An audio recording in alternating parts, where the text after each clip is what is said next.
These, bomb hoaxes. What? Phone calls to the restaurants? Or pranks, if you ask me? Yeah, well, that's as may be. Trouble is, when the Home Office match up our statistics with others in the Met, they're coming up with a different story. Well, there have been 3 as far as I know. Surely that doesn't constitute a problem. 2 of those were Jewish restaurants. Get my meaning? Well, perhaps someone don't like salt beef. That is not what I call a very constructive reply, especially from a detective inspector. With all respect, sir, what has this got to do with me? The trouble is the Home Office is breathing down the Commissioner's neck. I'm getting some of the draft. What racial? Arabs? Terrorists?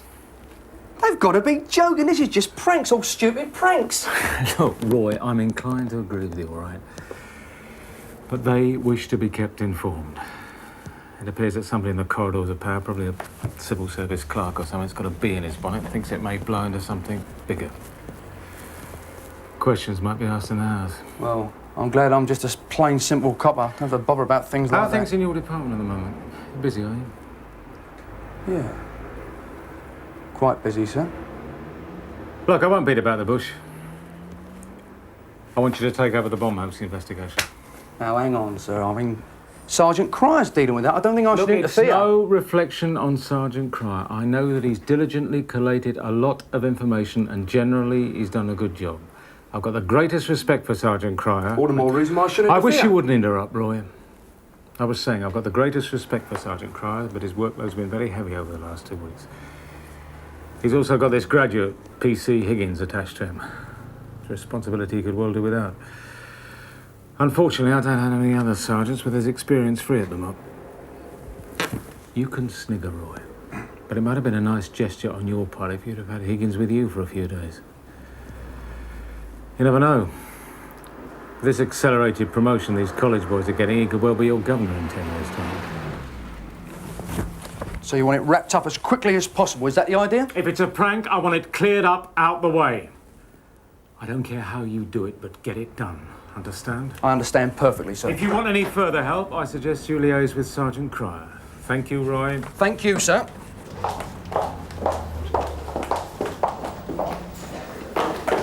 Hello, Ken, you busy, aren't you?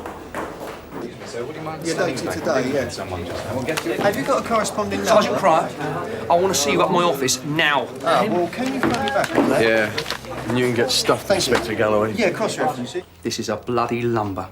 You cocked this up right from the beginning, Robert, and don't give me all that old crap about a delicate situation. You don't bloody listen, do you? You're as pig-headed as ever. Look, this is not one of those jobs that you can go into ham-fistedly. Crash, bang, wallop. You have to use a bit of tact. But you wouldn't know what that means, would you? Let me tell you something.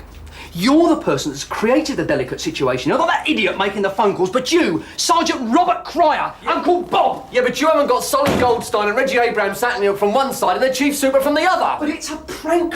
Can't you see that? Can't any of you see that?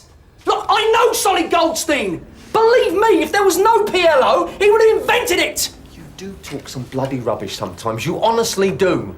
You cannot treat calls like that as a joke. You have to go through the procedures as if it was the real thing. There's no shortcuts. Look, I'm not talking about that. I'm talking about the investigation afterwards. Look, at some stage, my old son, you've got to pull away from collating information and do something about it. I mean, after 3 phone calls, there must be some MO to follow up, something. I mean, you can't just sit on it for the rest of your service. Yes, it's all right for you to say that, but if I'd have been taken off early turns and given a brief like you, I'd be getting somewhere. Don't you worry about that.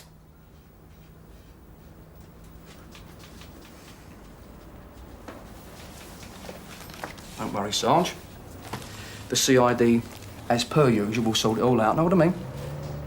One of these days, Roy Galloway, you're going to come tumbling off that high horse of yours and no one's going to lift a finger. Least of all me. Forget the violins, Robert. Tell you what. There you are. That says I'll crack it. 2 weeks,